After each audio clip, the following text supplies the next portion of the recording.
Hi.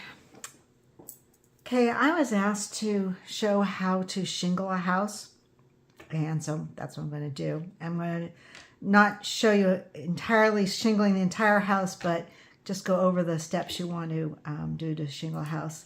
This is the pattern I'm currently working on, and while it's a more complex roof than many that you will find, I thought it was pretty good because it brings in a lot of the different issues you'll have, including one roof being over another part of a different roof.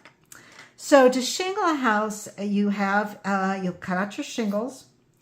You'll have roof flashing, which is a piece that goes at the very top or the peak.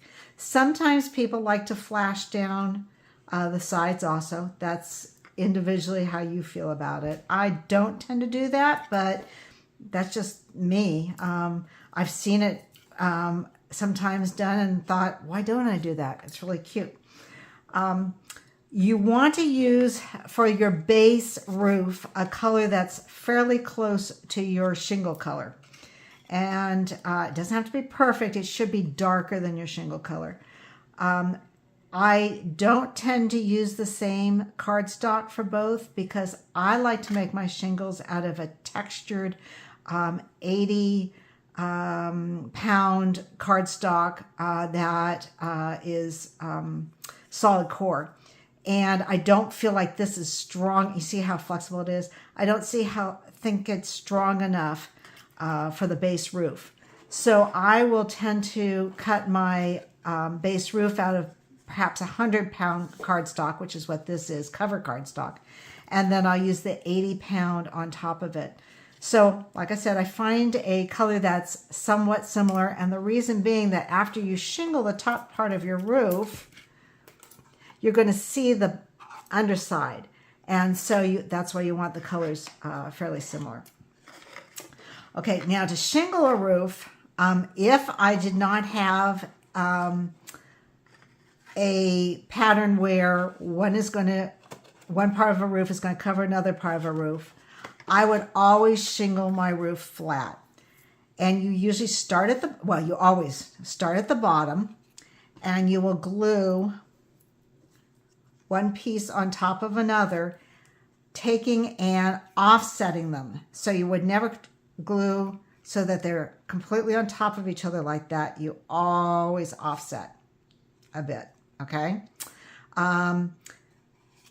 In this particular case, I'm using a shingle that's not perfectly symmetrical, each shingle.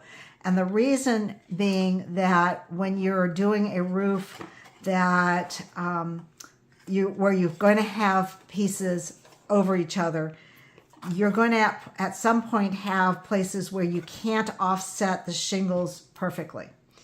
And so a shingle like this is a good one because if you're off a bit, you really don't see it.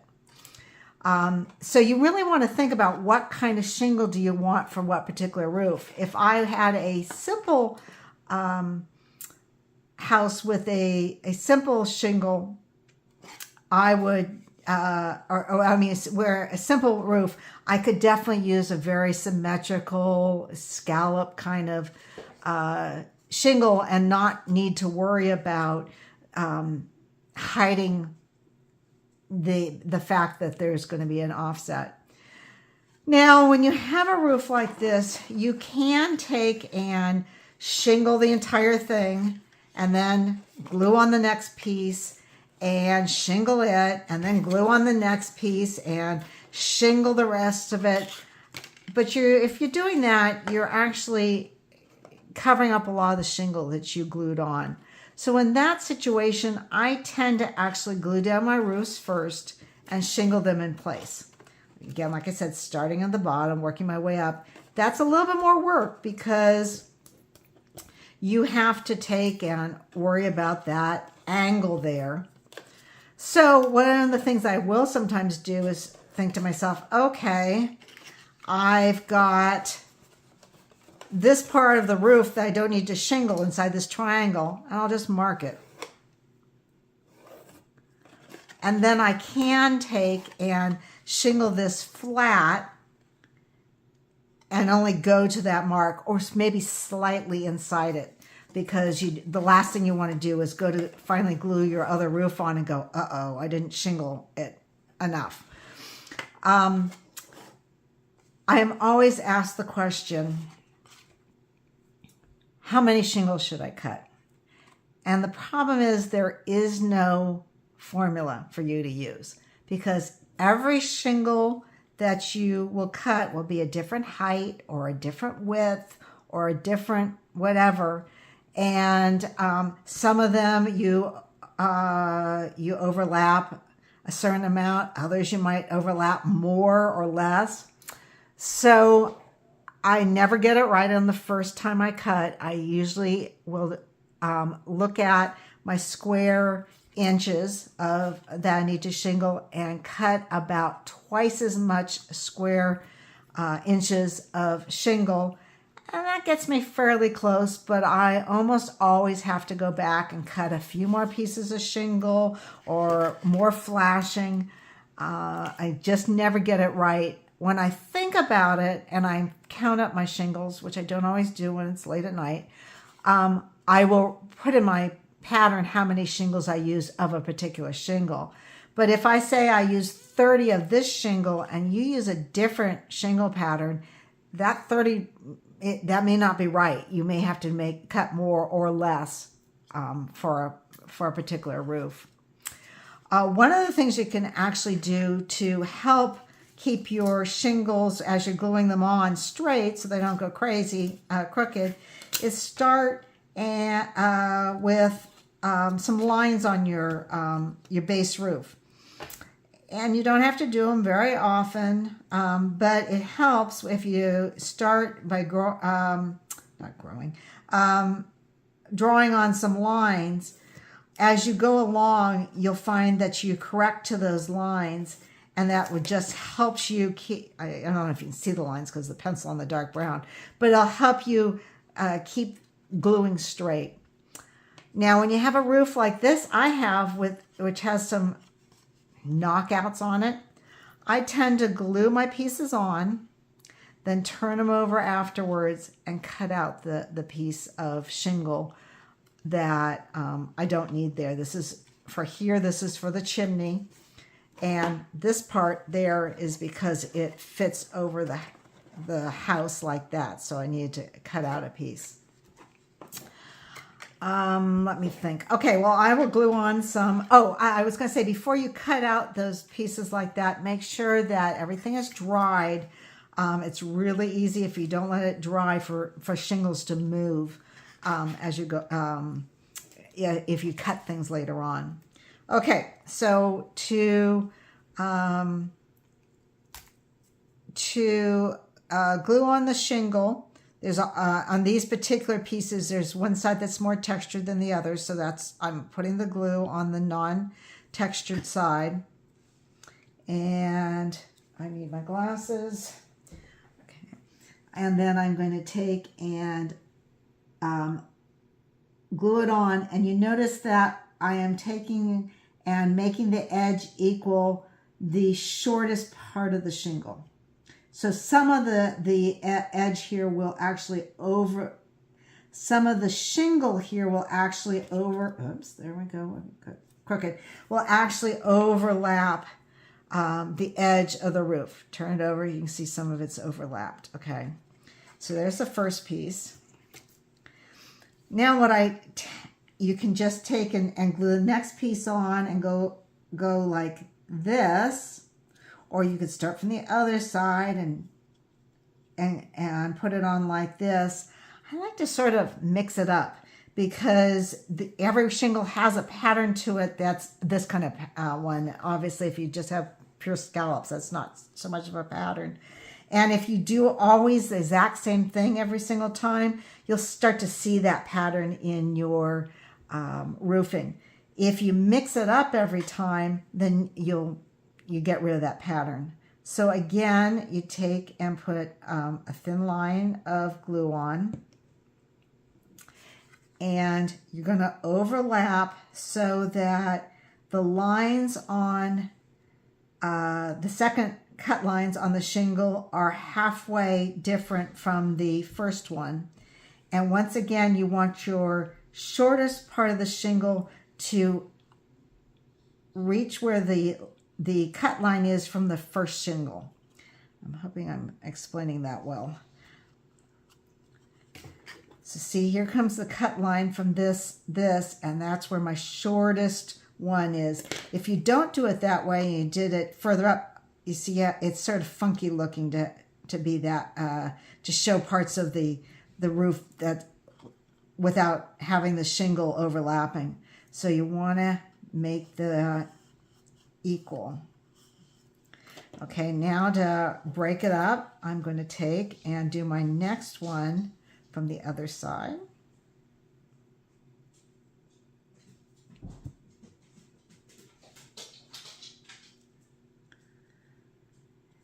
Okay, if I put it on right there, the lines would be right over each other, so I'm going to move it. And some of the ones, because this is a very irregular shingle, some of the lines will go over each other, but most of them will offset a little bit. Okay, and then I'm going to do another one where I offset it more.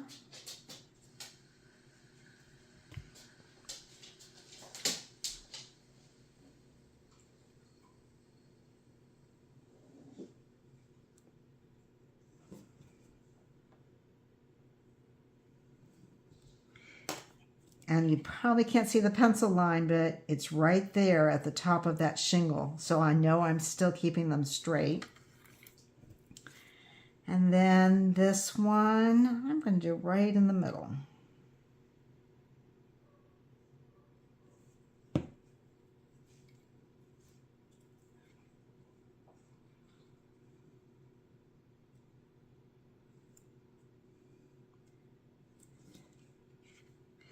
Now, oh, I did not overlap that very well.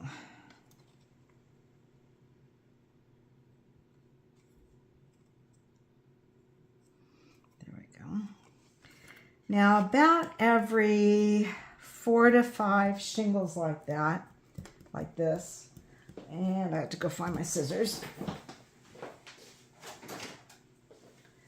About every 4 to 5 shingles, I let it dry. And then I cut along the edge.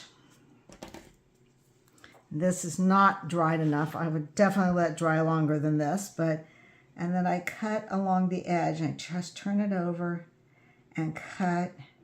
And if anything you want, I just cut it slightly wider than the roof, not too much in.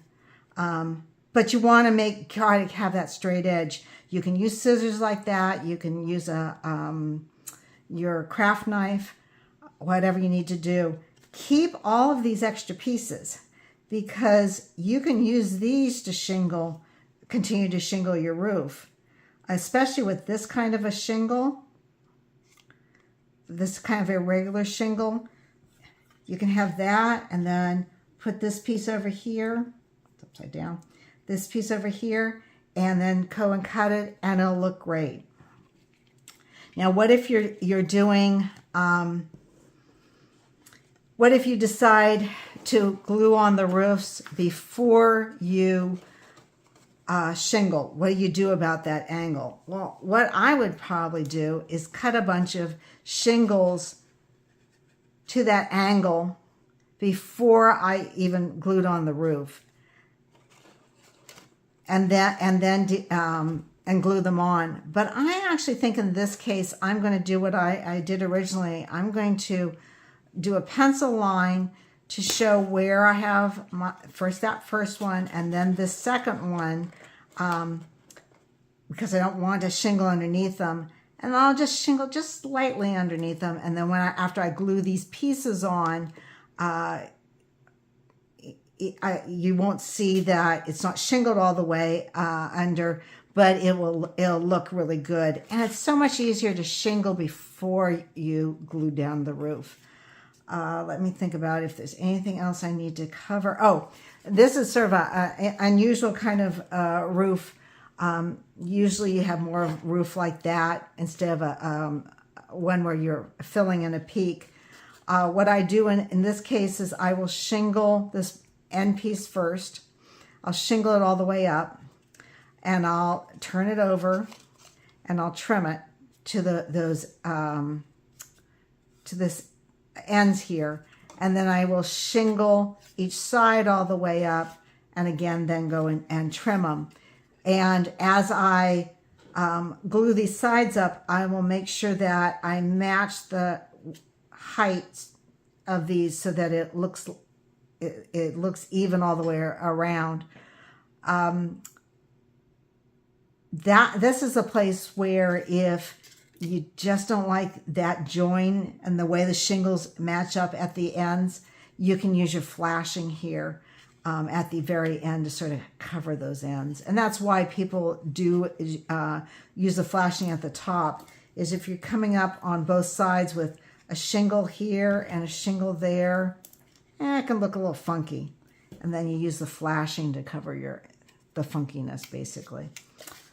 Anything else I can think of about shingles? You notice that when I was gluing on the shingles, I only put the glue on this very top portion that I knot down into the cut part of the shingles. And the reason for this is after you're finished completely and let everything dry very well, you're going to come along with your pin tool and give your shingles some dimension by pushing them up with your pin tool. And if you glued the entire thing down, you wouldn't be able to push these up like that. And you can do this with any kind of shingle, but in particular with these irregular shingles, it looks really good. And I have several different kinds of shingle patterns for different houses on my website for free. And I will link to them below this video. Okay, that's all I can think of for now. If you have any questions, you can leave them in the comments down below, and I can always add to this video as necessary. Okay, thanks. Bye.